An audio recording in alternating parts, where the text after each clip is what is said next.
नारी अगर काम करते करते करते करते मध्याह्न के बाद अगर स्नान करती है तो अखंड सौभाग्य को बचाने में भगवान को भी टेंशन हो जाता है। भले वो पूजन करने वाली हो, भले वो भजन करने वाली। और कुमार्य अवस्था की भी माताओं से निवेदन है, कुमार्य अवस्था में रहने वाली जो बेटियां हैं, जो विवाह के लायक हैं, उनसे भी कहेंगे बेटा काम करो, मना नहीं है, पर पहले सुबह का एक बार स्नान जरूर करो। इसके बाद फिर भले शाम को काम करने के बाद अगर कपड़े गंदे हो जाए, मुख आदि गंदा हो जाए, फिर नहा लेना, मना नहीं, पर एक बार का सुबह का स्नान बहुत जरूरी है, बहुत जरूरी।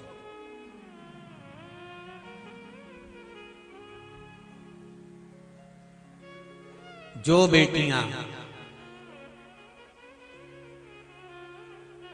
दोपहर का स्नान मध्याह्न होने के बाद भले कुंवारी हैं, शादी नहीं हुई, अगर करती हैं तो उनको भी जहां वो ब्याह कर जाती हैं वहां पर कुछ ना कुछ मानसिक टेंशन, परिवार का खटर पटर या किसी न किसी रूप में पति पत्नी का क्लेश या पारिवारिक क्लेश को झेलना पड़ता है।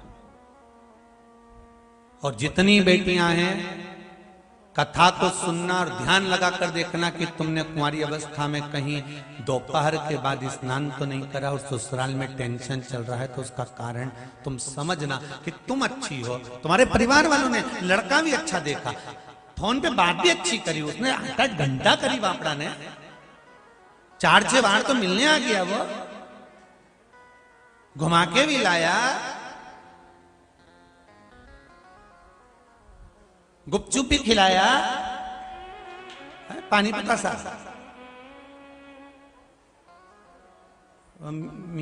चाउमीन भी खिलाया, सब खिलाया।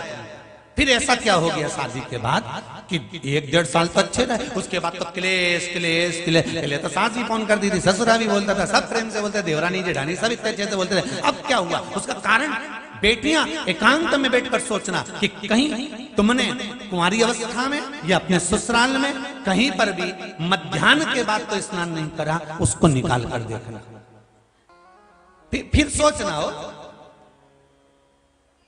और जिनका सौभाग्य में अगर दिक्कत आई है,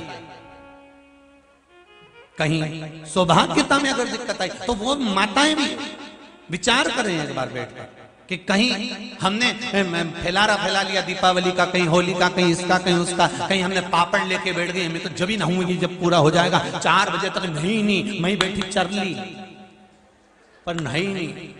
और शाम लाके रोटी भी दे दी, वहीं खा ली ने, हाथ पैर धो के फिर पापड़ बेलने बैठी गई और बजा दी 3-4, उसके बाद के अब तो नहाऊंगी और फिर नहाने गए। तो विचार करना कि सौभाग्य पर दिक्कत क्यों आई, कारण क्या बना है, बेटियों को तकलीफ क्यों आई, उसका कारण हमें ढूंढना है, कोई दूसरा नहीं ढूंढेगा।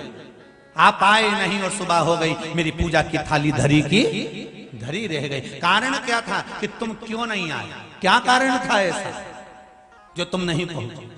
हमें उस कारण को ढूंढना है कि हम अच्छे हैं, हमारा व्यापार अच्छा है, हमारे घर के लोग अच्छे हैं, सब कुछ अच्छा चल रहा था, सब अच्छे से चल रहा था, फिर दुख क्यों आया? उसका कारण हमें अपने आप में ढूंढना, कोई दूसरा नहीं ढूंढेगा। और तुम सियोर वाले महाराज जैसे ना जाने कितने महाराजों के पास में घूमोगे और सबके पास जाकर पूछोगे कि महाराज बताओ, महाराज बताओ, महाराज बताओ, सब बता देंगे कि तेरे घर में वो नारियल लटका, तेरे घर में वो धागा लटका, कोई कहेगा कि तेरे को हवा लग गई, कोई कहेगा कि तेरी हवाई छूट गई। तो ये सब चीजें कहीं मालूम पड़े कि कोई चीज हो रही है, कोई ये चीज हो रही है, कोई वो चीज हो रही है, तो दुनिया के लोग कहेंगे उसने जादू कर दिया, उसने टोना कर दिया, उसने ये कर दिया, उसको ये हवा लगे, उसकी हवा छूट जावे, उसकी ये हो जावे, उसकी वो हो जावे, तो कहीं बंधन छूट रहा है, कहीं बंधन लग रहा है। तो ये सब चीजें दुनिया के लोग तुमको कह सकते हैं, पर हम पितृ दोष देख रहे हैं, वास्तु दोष देख रहे हैं, हमने ग्रह दोष देखा, पर पत्रिका में दोष देखा, पर हमने अपना दोष देखा क्या कि हमने क्या करा है? हम सारे दोष देख रहे हैं और सारी दुनिया में भटकते फिर रहे हैं।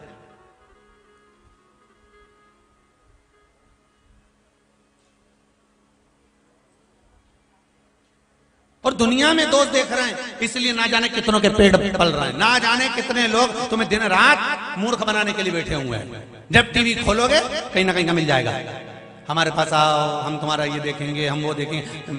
ना जाने दुनिया के लोग केवल तुम्हारे इन दोषों से लोगों के पेट भर रहे हैं अपने आप के, पर तुम अपना दोष नहीं निकाल पाए। जितने आस्था चैनल के माध्यम से सुन रहे हैं, जितने फेसबुक यूट्यूब के माध्यम से सुन रहे हो, और जितने इस मंत्रमाला कथा को सुन रहे हो, आप स्वयं अपने दोष को देखना चालू करो, अपनी गलतियों को छांटना प्रारंभ कर दो। अपने आप के दोषों को जब निकालना प्रारंभ करोगे, किसी को कुछ दिखाने की जरूरत नहीं पड़ेगी। मेरा महादेव खुद टूटमान हो जाएगा, कृपा कर देगा, भंडार भर देगा। हमने देखा नहीं है, बस हम तो बस लोगों ने कह दिया तुम्हारे ये दोष है, तुम्हारे वो दोष है, तुम्हारे कर्मों में ये है, तो कर्म का दोष भी तो कटेगा।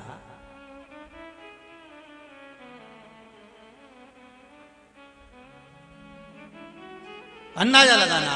आज कुछ नहीं करना है तुम लोगों को, तुम्हारा होमवर्क यही है कि तुम्हें अगर तकलीफ है, दुख है, तो विचार करना कि तुमने कभी दोपहर के बाद, मध्याह्न के बाद स्नान करा क्या।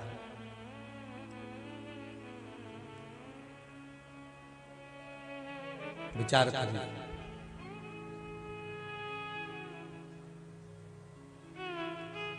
एक माता जी का पूजन होता है होली के बाद।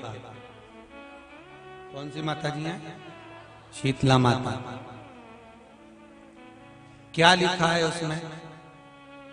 शीतला माता का पूजन शीतल समय में करो। माता जी की किताब में ये लिखा था कि जैसी रोटी सब्जी बना के, वैसे 10 बजे लग्गा लगाया, 8 बजे भोजन बनाने का, सब घर से चौके से फ्री हो गई। इसके बाद माता जी का प्रसाद बनाना चालू करा। माता जी का प्रसाद बनते बनते बनते बनते बज गई 12। 1 घंटा भोजन ठंडा करा और क्या ठंडे का भोग लगाने चली। जब गरम की गरम था, बस केवल 12-1 बजे तक रखा और 2-3 बजे फिर निकल गई कि मंदिर में भीड़ बढ़ जाएगी, तो 2-3 बजे रात को जाके पूजन करिए। कौन से महाराज ने कह दिया कि तुम रात को 2:30 बजे 3 बजे माता शीतला का पूजन करो? और कौन सी पुराण में लिखा है कि माता शीतला का पूजन रात को 2 बजे 2:30 बजे 3 बजे करना चाहिए? केवल भीड़ के चक्कर में तुम रात को 2-2:30 बजे 3 बजे माता शीतला का पूजन करने जा रहे हो। अब कोई रात को 2:30-3 बजे तुम अलमस्ती में, आनंद में, चकाचक होकर अपने घर में विश्राम कर रहे हो, और कोई आके बेल बजा दे, कितना जरा मुंह से बोलो तो सही दमदारी से, ना जाने कहां आ गया। तुम जाओ खोलिए दरवाजा, पति के चले जा, कोई आए, तुम ही जाओ। और तो अम्मा से कह दो वो खोलेगी, हम काय को जाए? बोलो सही है कि गलत है? अब तुम आधी रात को शीतला माता से कह रही, माता शीतला हमारे घर में लक्ष्मी दे दीजिए। शीतला जी बोली अगली बार मत आ जाओ।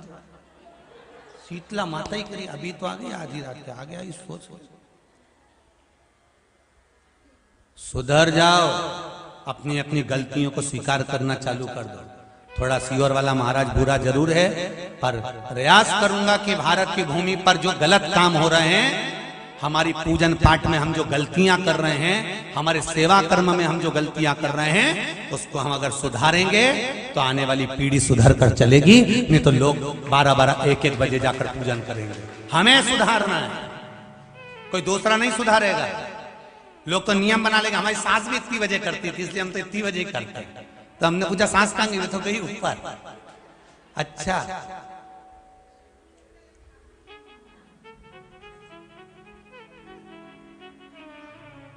अच्छा, बताते भी वही लोग हैं जिनकी सास ऊपर चली गई होती है, क्योंकि ऊपर जाके कोई पूछ तो सकता ही नहीं, तो बताएंगे क्या?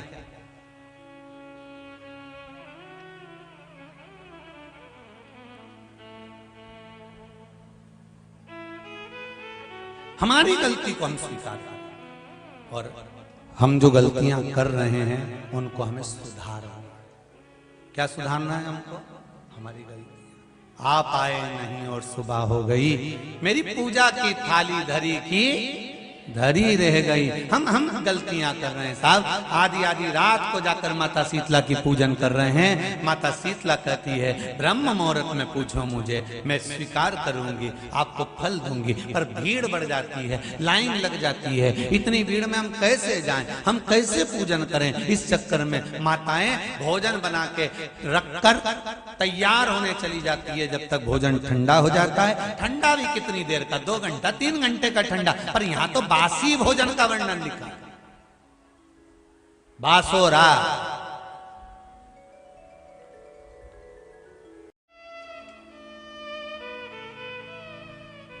अब कई लोग कहते हैं हम सारी पूजन पाठ करते हैं गुरुजी, हम सारे मंत्र जाप करते हैं, हम सारे जो बोलते हो ना वैसा वैसा हम करते भी हैं गुरुजी हो, पर हो सकता है हाँ हमारी कुछ गलती हो सकता है। अपनी गलती को छाटो ना कि हम गलती क्या कर रहे हैं, हमने गलती क्या करी है, कारण क्या हो रहा है।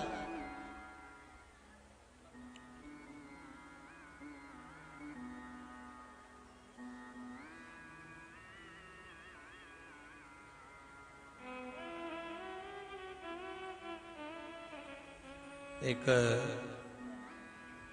पहले हमारे नमक चौराहे पर हमारे हम जहाँ रहते थे सीहोर में नमक चौराहे पर, वहाँ छावनी में श्री हनुमान जी की मड़ैया थी। अम्मा मंदिर बन गया छोटा सा, पहले मड़िया थी छोटी सी पीपल के पेड़ के नीचे।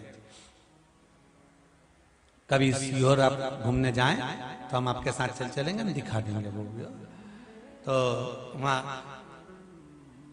मड़िया थी छोटी सी, तो कोई एक दादाजी आते थे बढ़िया कपड़ा बड़ा सफेद पहन के, और 2 अगरबत्ती लेके आते थे और अगरबत्ती जलाई और वो मड़िया के अंदर घुस के और हनुमान जी के बिल्कुल वहीं पास में बैठ के अगरबत्ती हनुमान जी की दोनों आंख के कम से कम 15 से 20 मिनट कोई दर्शन नहीं कर पाए।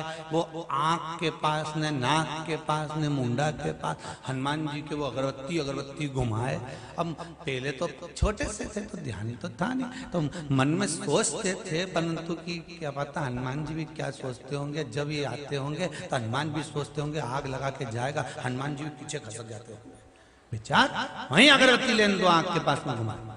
आपसे निवेदन है, जिस देवी देवता को आप दिया लगा रहे हो, जिस देवी देवता के सामने आप पशुपति व्रत कर रहे हो, जिस देवी देवता के सामने आप दीप प्रज्वलन कर रहे हो, देवता की जहां शिवलिंग होता है,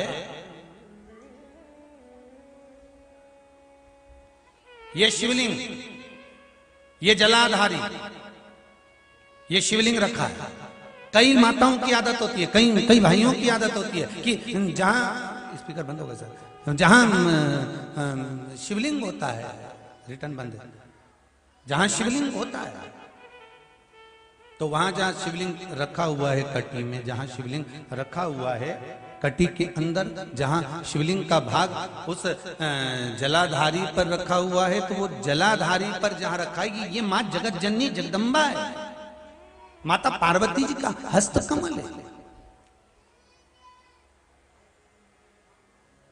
और आप लोग दिया कहां रख देती हो? कई माताएं दिया रख देती है, जहां शिवलिंग है तो उसके आसपास में जो गोल जलाधारी है उसी पे दिया रख देती है, जला के।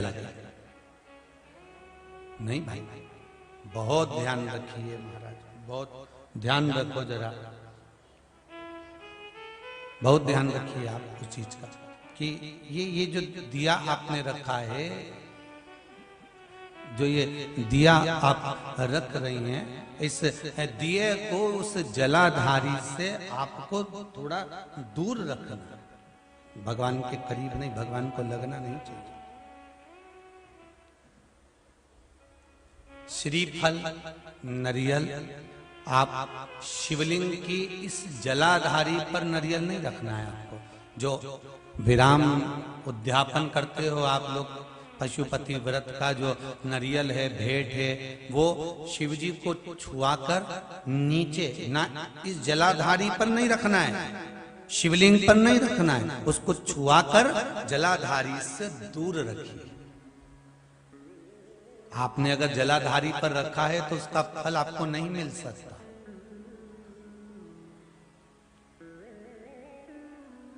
उसका फल बहुत ध्यान देना पूजन पाठ में। आप स्मरण में महाराज,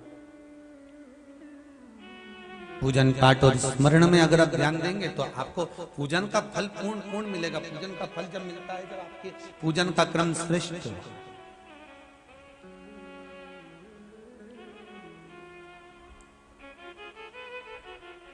पूजन का फल तभी प्राप्त होता है महाराज, और उस पूजन के फल को हमें अगर प्राप्त करना है तो हमको श्रेष्ठता धारण करना ही पड़ेगा, हमें अपनी गलतियों को सुधारना पड़ेगा। जहां शिवलिंग रखा हुआ हो, जलाधारी जो है वो पार्वती जी का, रिटर्न बढ़ाओ भाई, पार्वती जी का स्थान है।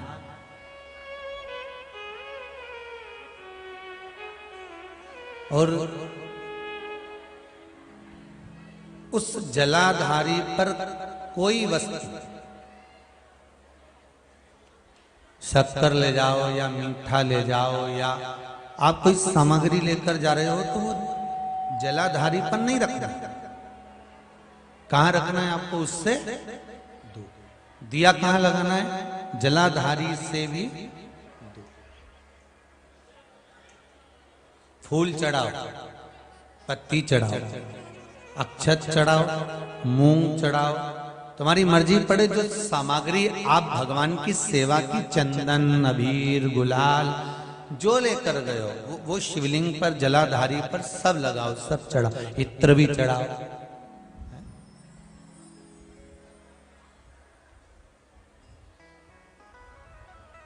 सब समर्पित करो।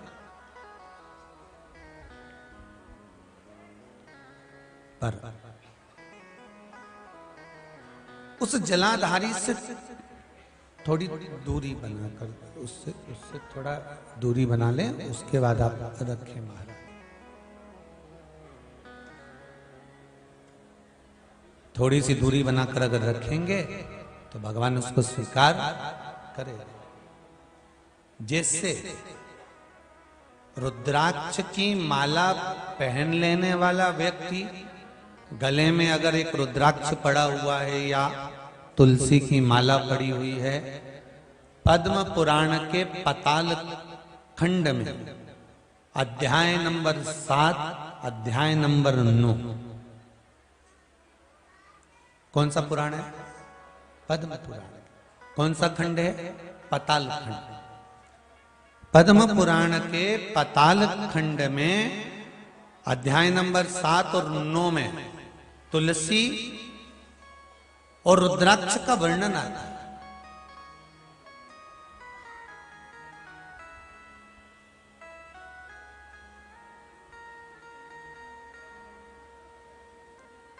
कि मान लो अगर मनुष्य का शरीर मिला है और आपके जीवन में कोई आपको गुरु ही नहीं मिला, कोई अच्छा सदगुरु प्राप्ति नहीं हुआ,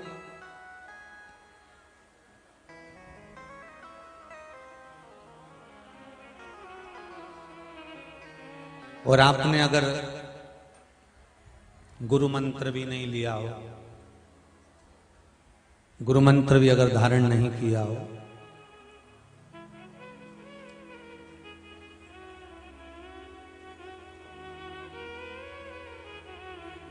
कई लोग कहते हैं जिसका गुरु मंत्र नहीं होता, जो गुरुमुख नहीं होता, वो कितना भी दान पुण्य कर ले, लगता है क्या? जम के बोलो, हर हर महादेव, श्री शिवाय तो नमः। शिव महापुराण में पद्म पुराण के पाताल खंड के 7वें और 9वें अध्याय में लिखा हुआ है, मान लो अगर आपका दान पुण्य आपके खाते में नहीं जा रहा है तो फिर शास्त्र कहता है कि आप गले में रुद्राक्ष पहन लो या तुलसी की माला पहन लीजिए, फिर तो आप जो दान करेंगे वो आपके खाते में जाना प्रारंभ हो जाएगा।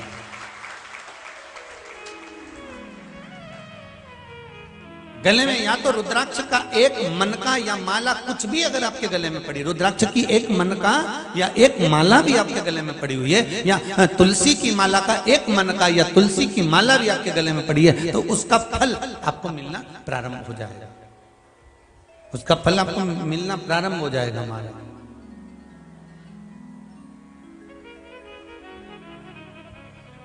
फिर आप जो दान करेंगे, पुण्य करेंगे, सत्कर्म करेंगे, भजन करेंगे, कीर्तन करेंगे, फिर आप जो भी कर रहे होंगे उसका फल आपको मिलेगा, जरूर आपको प्राप्त होगा।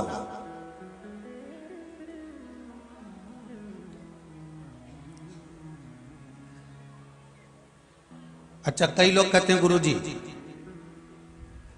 माला पहनने से क्या होता है, रुद्राक्ष पहनने से क्या होता है, तुलसी की माला हम पहने या रुद्राक्ष की माला पहने, लोग क्या कहेंगे, हम नवयुवक बच्चे, आज के जमाने के लड़के लड़कियां ऐसे पहनेंगे तो लोग क्या कहेंगे। कई स्कूल तो ऐसे हो गए जहां माला तक कह देते हैं पहनकर मत आना।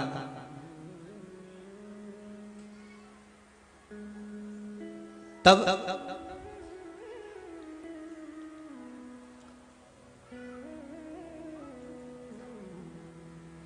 भाई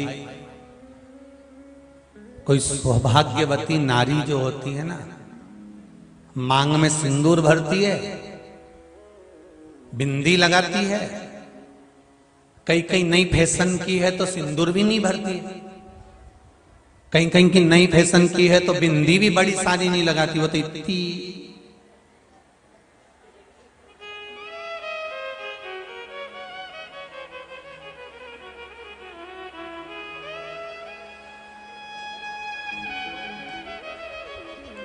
दिख गई, दिखी बस। माथा में जैसे जू नहीं दिखे, नहीं ऐसी बाल पे बिंदी नहीं दिखे हो, इतनी छोटी सी निकाल के इन टीकी कंपनी वालों की भी निछावर कर दो रे कुछ, कम से कम बड़ी टीकी तो बना। इतनी छोटी, इतनी छोटी, इतनी छोटी। चलो जाना,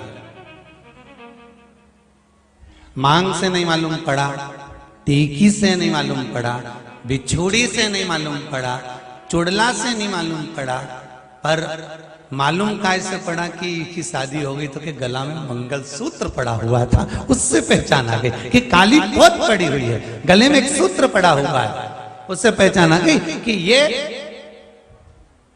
शादीशुदा है, इसका विवाह हो चुका है। विवाह हो जाना मतलब अब ये पति की निगाह में है।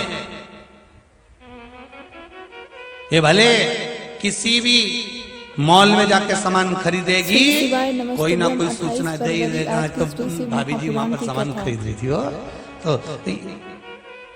पति की निगाह में है। दुकान पे जाओ तो कैमरे की निगाह में हो, विवाह होने के बाद पति की निगाह में हो। जैसे गले में मंगलसूत्र पड़ जाने के बाद में पति की निगाह में आप रहते हो, उसी तरह गले में रुद्राक्ष पड़ जाने पर शिव की निगाह में आप रहते हो, शंकर की निगाह में हो, शिव की निगाह में।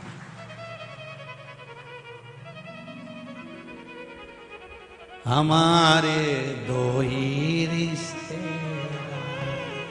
एक हमारे भोले बाबा और दूजी गौरा रानी सरकार, हमारे दो ही रिश्तेदार। शिव महापुराण की कथा कहती है, जो गले में रुद्राक्ष पहनता है या गले में तुलसी की माला धारण करता है, इनको पहचान लिया जाता है कि ये कौन सी कंपनी का माल है।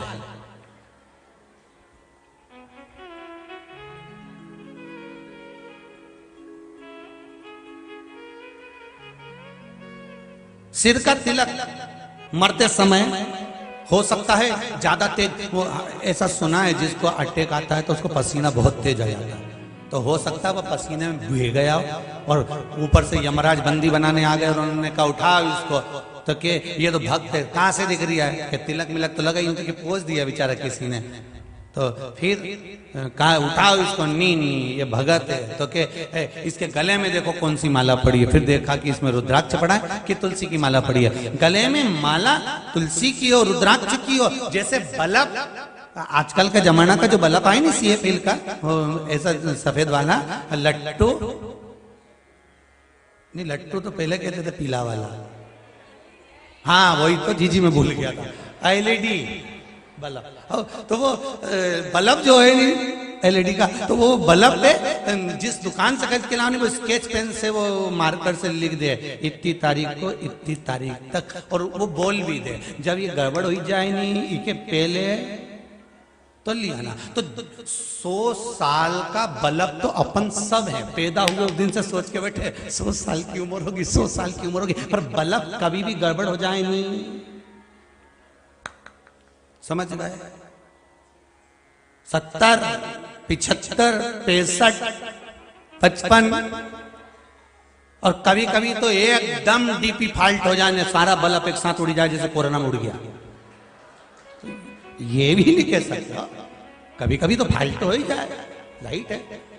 तो अगर बल्ब गड़बड़ करे तो इसको वापिस ले आना, मैं बदल के दे दूंगा। भगवान भी कह रहे हैं कि याद रखना, जैसे बल्ब कंपनी का माल कंपनी में वापस चले जाता, दूसरी कंपनी वाला लेगा क्या, बजाज वाला वो कौन सा बोले CFL का, और दूसरे कंपनी का ले ले, तो ये कंपनी का वो कंपनी में नहीं जाए, वो कंपनी का वो कंपनी में नहीं जाए, जिस कंपनी का उसी कंपनी का 26 मालिक फरवरी करेगा और तुम्हें दूसरा बृहस्पतिवार बल्ब पुणे महाराज उसी कंपनी का की शिव देगा, महापुराण कथा उसी कंपनी का देगा।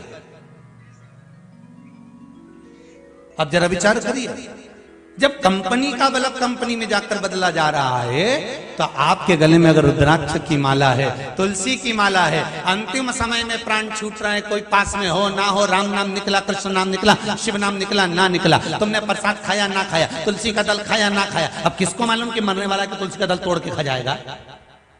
नहीं हो सकता तुमने प्लानिंग करके रखी हो कि तुलसी का पौधा ही बाजू में लेके चल रहा हो साथ में, कि जैसे निपटेंगे वैसे खा लेंगे। तो ना हमको मालूम ना तुमको मालूम कि मरते समय, अब मरने का समय आ गया तो कोई बोल दे कि हाँ तुम आधे घंटे बाद मरने वाले हो, निपटने वाले हो, तो भी तुम तुलसी नहीं खाओगे। सबसे पहले तो जायजा छोटे बेटे की थी, बड़ी बेटे की थी, मंजिले की थी, संजले की थी, पत्नी को इतना दे दो, कुटुंब को इतना दे दो, और मालूम पड़े ऊपर से यमराज भी कर अब निपटने का समय आ गया, 5 मिनट बटे, बस 2 मिनट बचे, 1 मिनट बता, इतने में बोला पड़ोसन को ले जा, अभी तो यहां किस कंपनी के हो? मान लो अगर मंत्र जाप नहीं करा, तुलसी का दल भी नहीं मिला, बेलपत्री का वृक्ष भी नहीं मिला, मान लो कुछ भी नहीं मिला तुमको, गंगा जल भी नहीं मिला, तो एक काम कर जाना, साथ में मृत्यु का कोई ठिकाना नहीं, जी बिल्कुल ठिकाना नहीं है, एक रत्ती का भी। ईमानदारी की बात है, लोग तो यूं ककड़ी भुट्टा की तरह निपटे जा रहे हैं। कभी भी कोई भी बीमारी हो जाती है, लोग चलते जाते हैं, कुछ भी हो जाता, एक्सीडेंट हो गया, कुछ हो गया, बीपी ऊंचा नीचा हो गया, शुगर ऊपर नीचे हो गई, चल बड़ी बड़ी बीमारियां होते जा रही हैं, चल तो जीवन का कोई ठिकाना, अलमस्त होकर रही है, गले में तुलसी की माला, रुद्राक्ष की माला पहनकर रखी है, कभी भी प्राण छूटेंगे, यम के दूत बंदी बनाने आएंगे, कंपनी का माल देखेंगे कि कौन सी ब्रांड का है, रुद्राक्ष पड़ा है कैलाश भेज दो, तुलसी पड़ी है वैकुंठ भेज दो, और कुछ नहीं पहना तो यमराज ने कहा न रख ले चलो। आज की श्री शिव महापुराण कथा हर हर महादेव श्री शिवाय नमस्तुभ्यम। सब कबाड़ा मिलेगा, हंसो मती, जो पहने हैं वो समझ जाएंगे, जो नी पहने रुद्राक्ष और तुलसी, ध्यान रख लेना रे, 2 रुपया किलो में, अब कबाड़े की दुकान पे मिलने वाले हो। शिवरात्रि से नियम बना लेना कि मैं गले में एक रुद्राक्ष, गले में नहीं पहनूं तो हाथ में पहनूं, हाथ में नहीं पहनूं तो कानों में पहनूं, कानों में नहीं पहनूं तो कंठ पर पहनूं, पर एक तो मनका पहनूं, माला नहीं पहनूं तो एक पहनूं, एक तुलसी की माला पहनूं, तुलसी की नहीं मिले तो एक मनका की पहनूं, पर पहनूंगी जरूर पहनूंगी। ये नियम शिवरात्रि से बना लो कि जीवन का कोई भरोसा नहीं।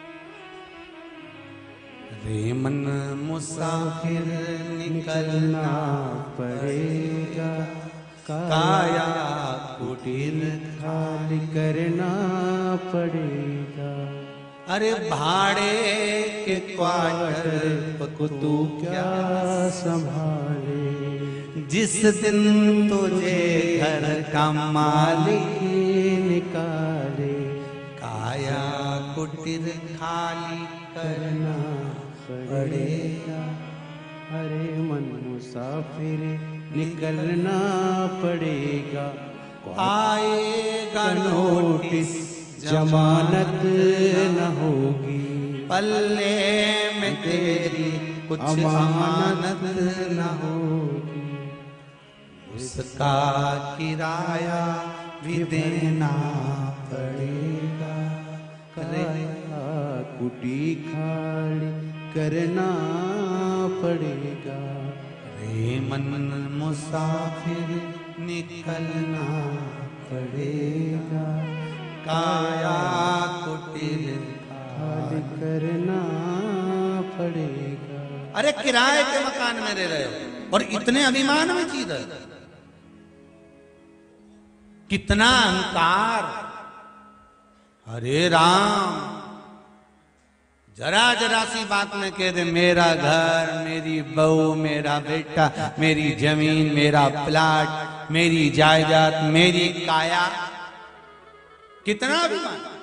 और किराए के मकान में रह रहे हो, जब तक श्वास दे रहे हो तब तक के श्वास चल रही है तब तक दे रहे हो। किराया देना बंद, घर से निकाल दिया धक्के मार के, चल चल निकल तोरी जगदम्बा, चल बाहर। कौन रखे? और वारे किराए के मकान से भी कितना प्रेम, किराए के मकान में रहते रहते भी और प्रेम कितना। किराए का मकान की फर्श बेकार हो गए, फर्श बदलवा दिया। जब जाना है तो फर्श बदलने की जरूरत क्या है? छत खराब हो गई, टीन बदला दी, छत बदला दी। मकान मालिक ने कहा क्यों तुमने छत क्यों बदलाई? हमने पैसा लगाया है, मकान हमारा हो गया। कैसे हो गया? किराए के मकान में रह रहे हो, किराए के मकान की छत कोई बदलाता है?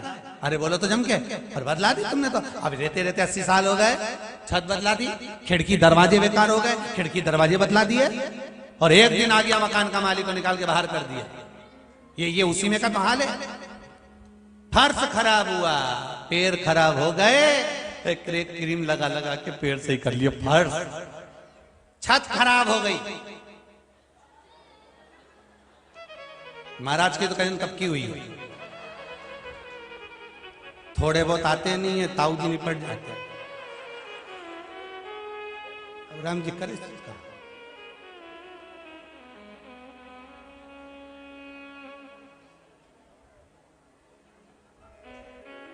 बड़ा मुश्किल का जीवन है, और इस मुश्किल के जीवन में भी अलमस्त होकर जीना सीखना है तो कुबेरेश्वर धाम से सीखो कि मस्ती क्या होती है।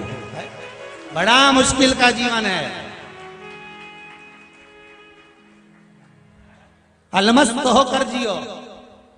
जीवन बहुत छोटा है, बहुत छोटा जीवन।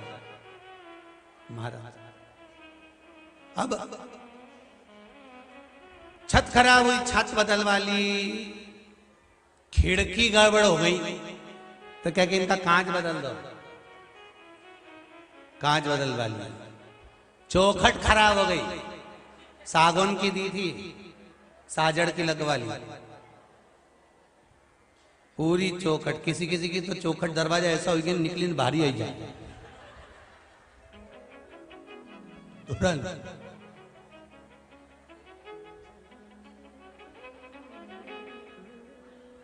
एक बार इंदौर की कथा याद आ रही है, पहले भी कथाओं में कहा।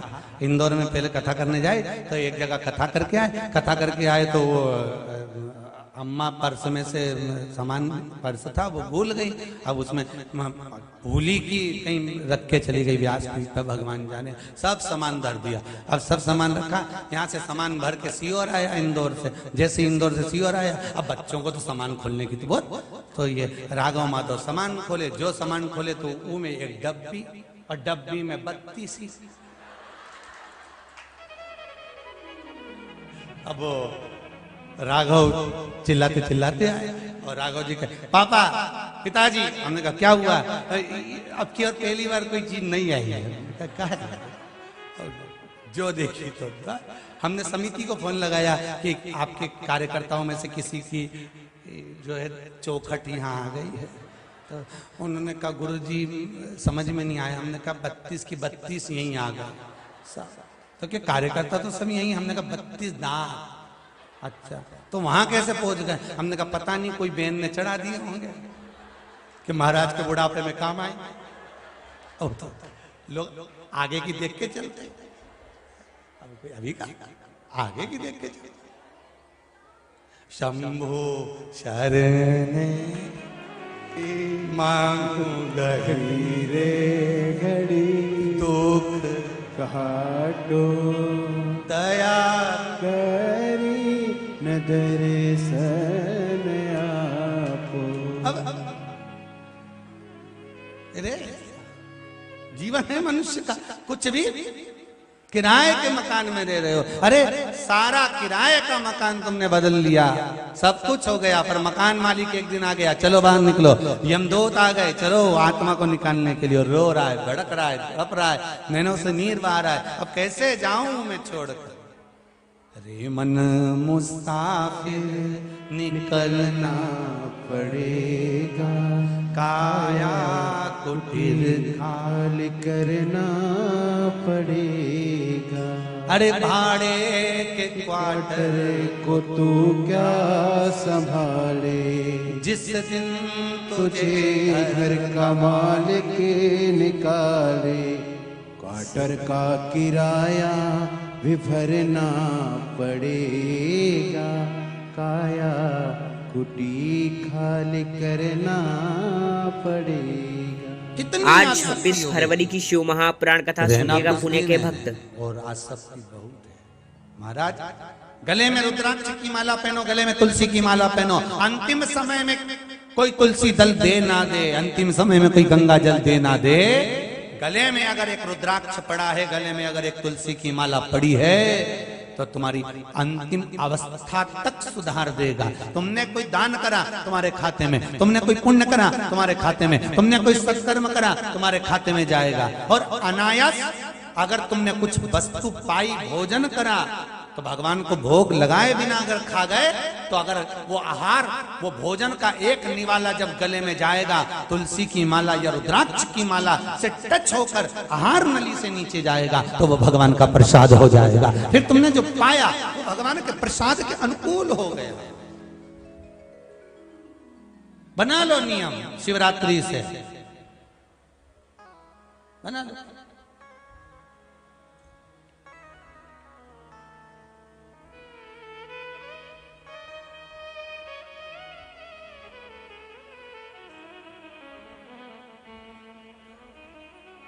महाराज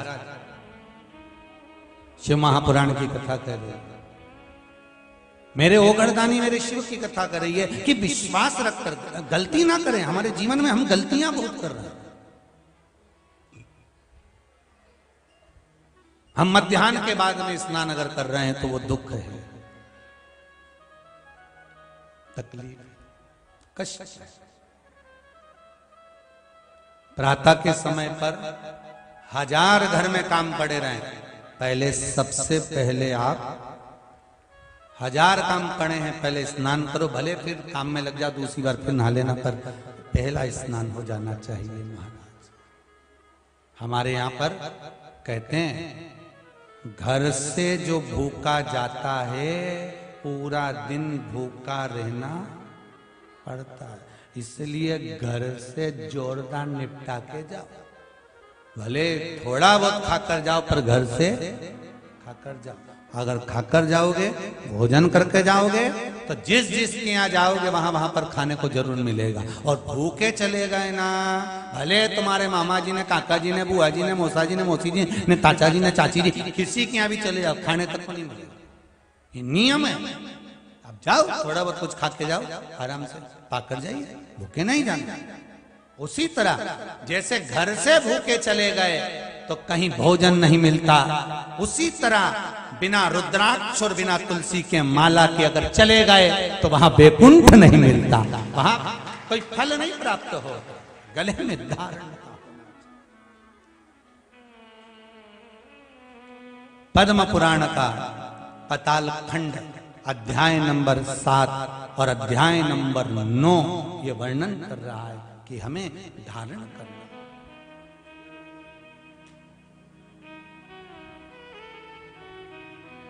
महाराज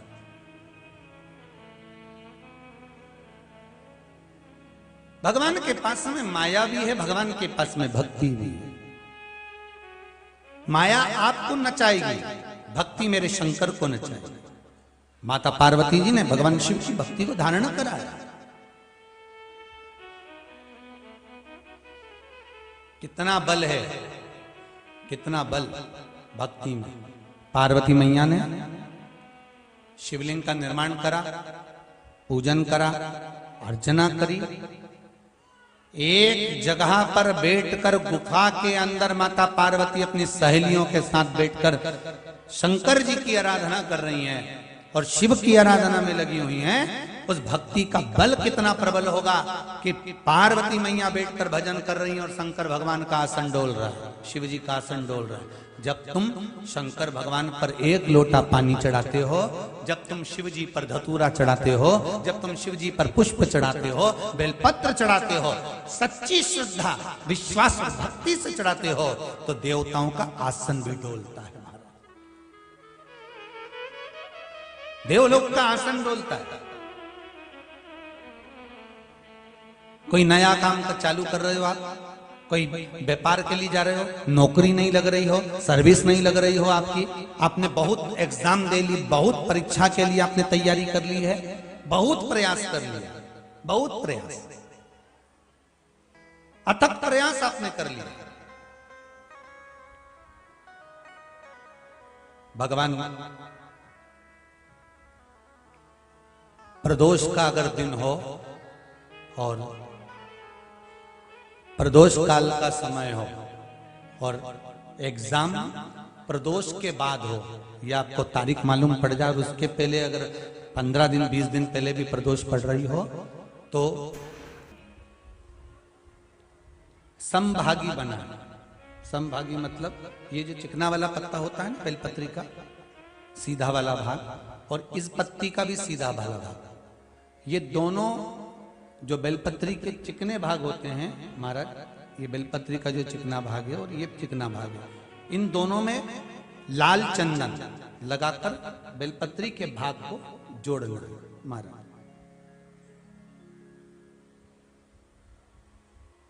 इस भाग को अपने हस्त कमल में रखकर उल्टा हाथ उस पर रखकर भगवान देव अधिदेव महादेव के 12 ज्योतिर्लिंग का स्मरण करना। श्री शिवाय नमस्तुभ्यम, या पंचाक्षर मंत्र नमः शिवाय, या षडाक्षर मंत्र ओम नमः शिवाय।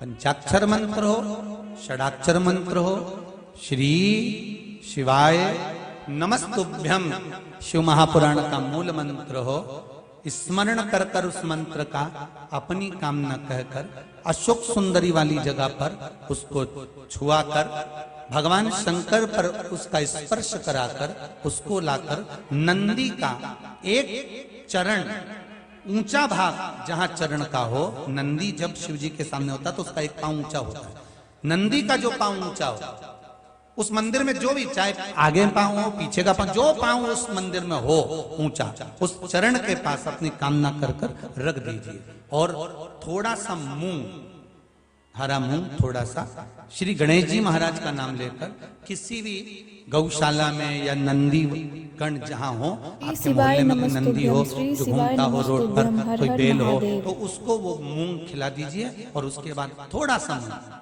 हथेली लेकर थोड़ा सा खिलाकर आप अपने एग्जाम पर या कोई व्यापार चालू कर रहे हो या नौकरी करना चाह रहे हो, सर्विस करना, आप उसके लिए चले जाओ, उसमें सफलता मिलेगी। पर करना किसको पड़ेगा?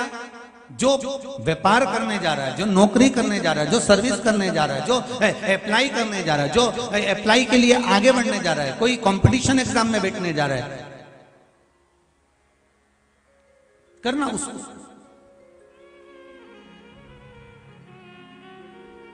अच्छा, शादी करना है लड़के की, उपाय कर रही अम्मा, उपाय मां कर रही है। शादी करना है बेटी की, उपाय कर रही मां। थोड़ा तो बेटा बेटी का हाथ तो लगवाओ उसमें, भले वो करने नहीं जाए पर स्पर्श तो कर दे उसको।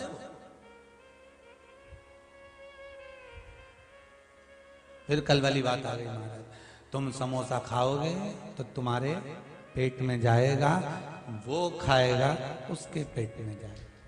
तुम भजन करोगे तुम्हें मिलेगा, वो करेगा उसको मिलेगा। दान तुम करोगे तुम्हारे खाते में जाएगा, वो करेगा उसके खाते में जाएगा।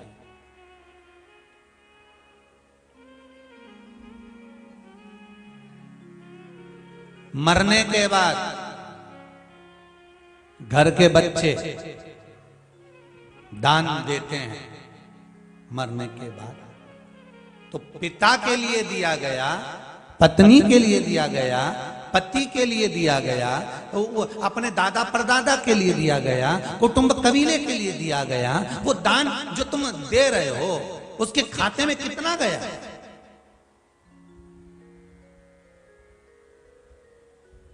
कितना प्राप्त हुआ? अरे जरा विचार तो करिए। श्रीमद् भागवत में स्पष्ट कहा गया, श्रीमद् भागवत में स्पष्ट कहा कि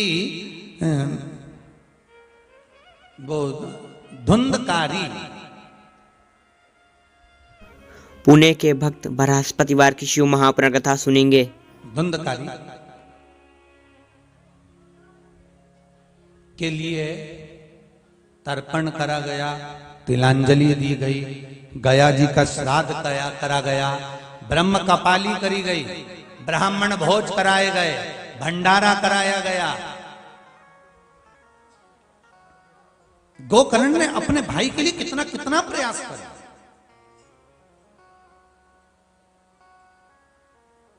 अथक प्रयास गोकर्ण ने कर दिया, तब भी धुंधकारी को मुक्ति मिली थी क्या? जम के बोलिए जरा। नहीं मिली। जब नहीं मिली तब सूर्य नारायण भगवान के पास में गया और वहां जाकर कहा, प्रभु मेरे भाई को मुक्ति नहीं मिल रही। सूर्य देवता ने कहा, तुमने क्या करा? मैंने पिंडदान करा, मैंने तर्पण करा, मैंने ये तिलांजलि दी, मैंने वो तिलांजलि दी, तो मैंने तो गया जी का पिंड भी दिया, और गया जी का पिंड दिया तो कम से कम उसको मुक्ति तो मिलना थी। फिर गया जी के पिंड के, आखिर गया जी में पिंड दिया जाता है तो फिर मुक्ति क्यों नहीं मिली? तो इतने में सूर्य नारायण भगवान ने कहा, अरे गोकर्ण, तेरे भाई को मुक्ति तो मिल जाती, दिक्कत नहीं है। तूने गया जी में जो पिंड दिया उससे मुक्ति तो मिल जाती, पर एक गलती हो गई। गया जी में पिंड देते समय तूने धुंधकारी का नाम लिया, संकल्प देते समय उसके पिताजी का नाम लिया, उसकी माताजी का नाम लिया, और गोत्र तूने आत्मदेव का बोला, उसके पिता का गोत्र बोला। पर धुंधकारी आत्मदेव की औलाद थी क्या? धुंधकारी आत्मदेव का पुत्र था क्या? नहीं। धुंधकारी तो एक सखी की संतान थी, एक सहेली की संतान थी, जिसको वो पैसे से खरीद कर ले आई थी और लाकर कह दिया, ये मेरा पुत्र है, ये मेरा बेटा है, और उसका भरण पोषण पालन करने लगी। तो भगवान सूर्य नारायण ने कहा, गया जी से मुक्ति मिल जाती। का बोलता? किसका? धुंधकारी की माता का, पिता का गोत्र बोलता तब, पर गोत्र बोला गया आत्मदेव का।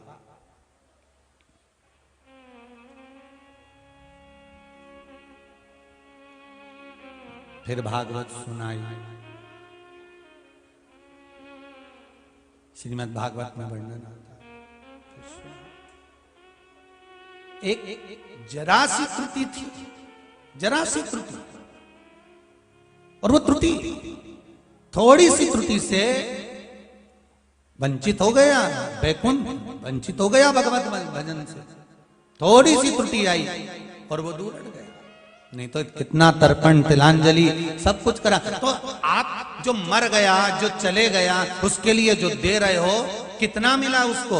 शिव महापुराण की कथा कहती है प्राप्त भी होता, पर उसका कुछ भाग जो दान कर रहा होता है, जो सत्कर्म कर रहा होता है, उसके खाते में चला जाता है कुछ।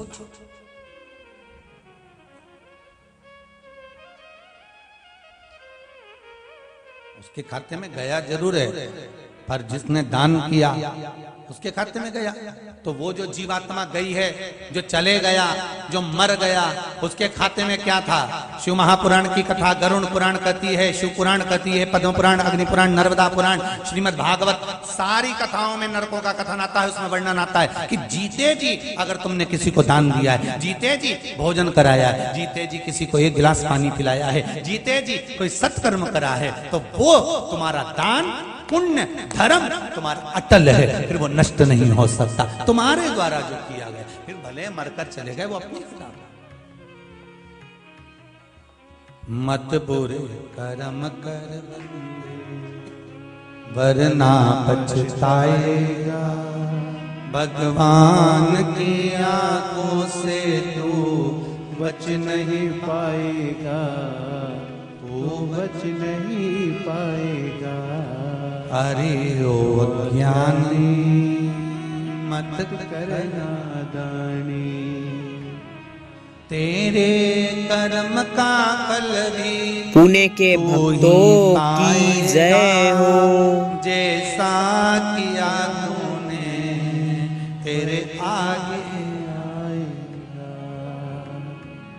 कोई दूसरा नहीं भोगेगा भाई।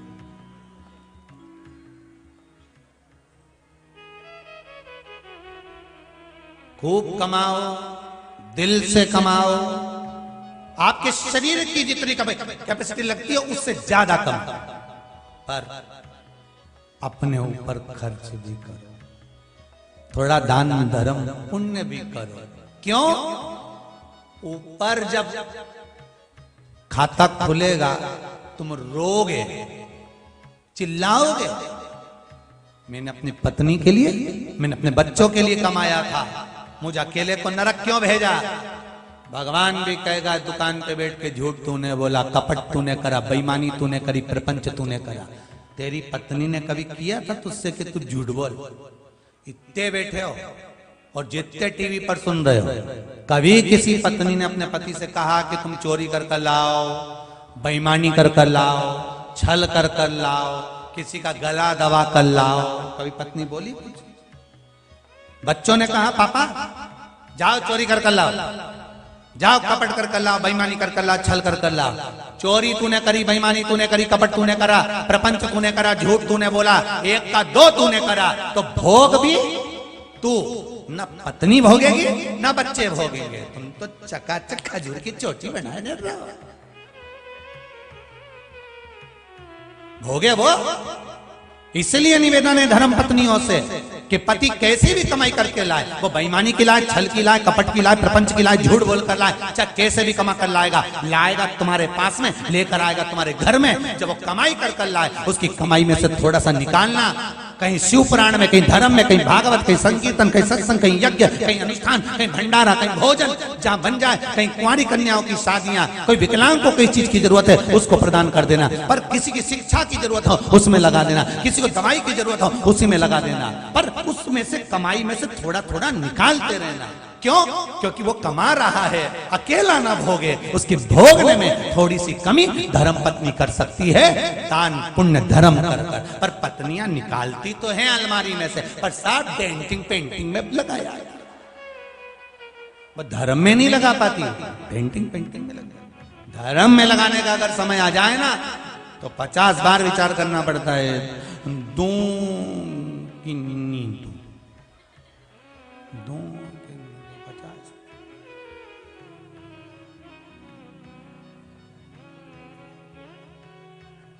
अरे भाई राम नाम के हीरे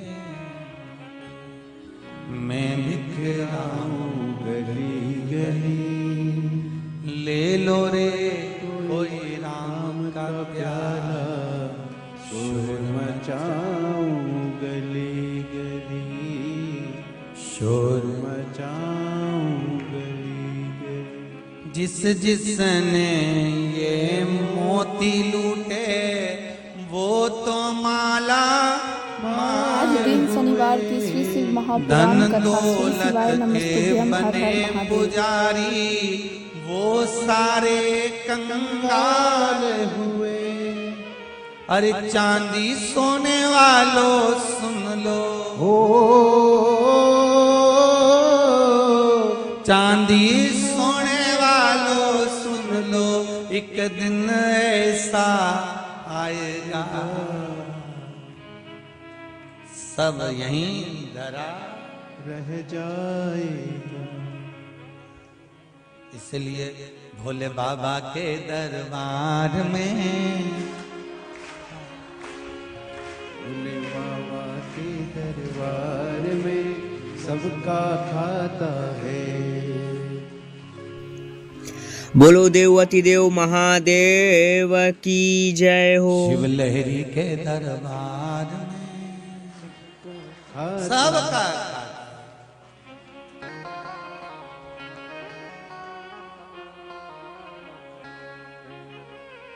ऐसा कोई बच्चा ही नहीं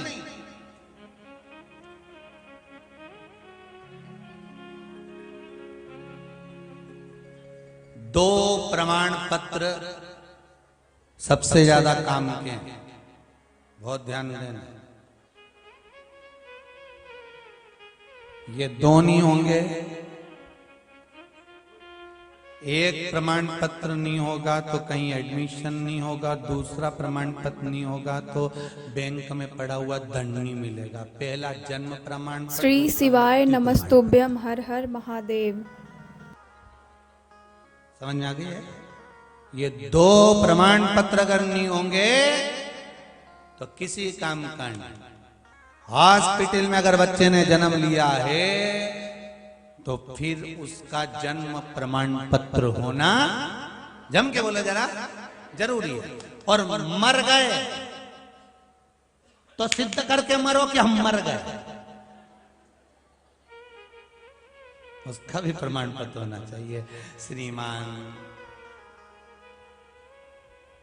मोहनधारी जी, श्रीमान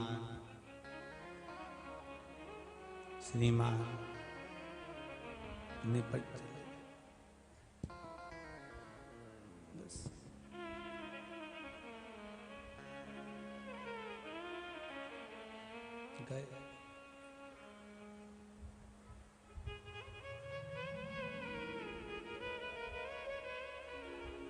चार अगरबत्ती, एक माला, टेबल पे फोटो,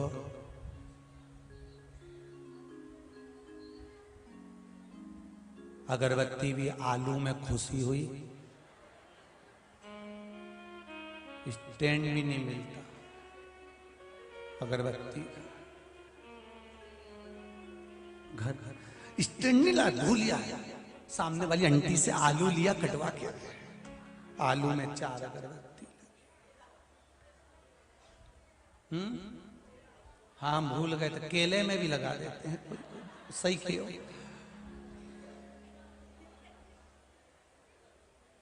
भगवान आप सबकी याददाश्त ऐसी बना के रखे, कम से कम याद तो दिला। क्या मृत्यु का समय है, अंतिम क्षण, कुछ नहीं है, सब भटक गया। पर जो शिव महापुराण की कथा आपने सुनी है, जो शंकर का नाम श्री शिवाय नमस्तुभ्यम कहा है, जो तुमने दान धर्म पुण्य सत्कर्म किया है, वो आपके खाते में रखा, खत्म नहीं। शिव मंदिर में चढ़ाया हुआ एक लोटा पानी तुम्हारी अंतिम सांस तक तुम्हारे साथ है और ऊपर भी साथ देगा, जीवात्मा के साथ अंतिम क्षण तक।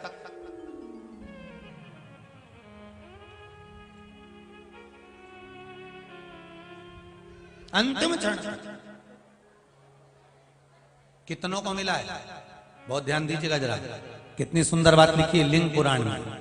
एक लोटा पानी जब शंकर भगवान के शिवलिंग पर चढ़ाया जाता है तो उसके हिस्से हो जाते हैं। एक भाग शिव के पास, दूसरा भाग गंगा के पास, तीसरा यमुना, चौथी सरयू, पांचवी मंदाकिनी।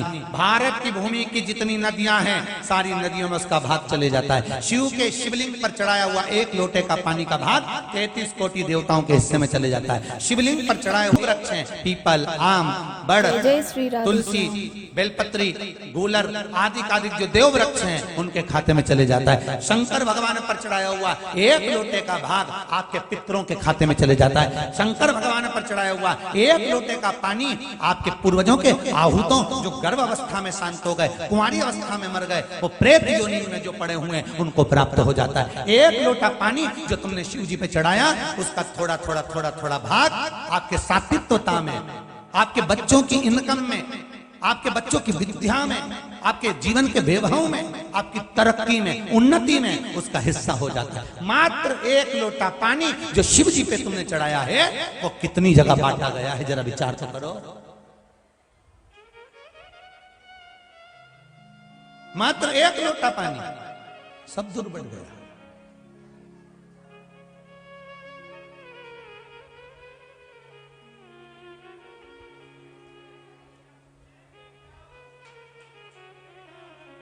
इसीलिए शास्त्र कह रहा है महाराज कि भगवान की भक्ति का जो रस है वो साधारण, इसीलिए कहा कोई पी ले। आज दिन शनिवार 28 फरवरी की श्री शिव महापुराण कथा हर हर महादेव श्री शिवाय नमस्तुभ्यम। बड़ा प्रेम से कोई पी ले।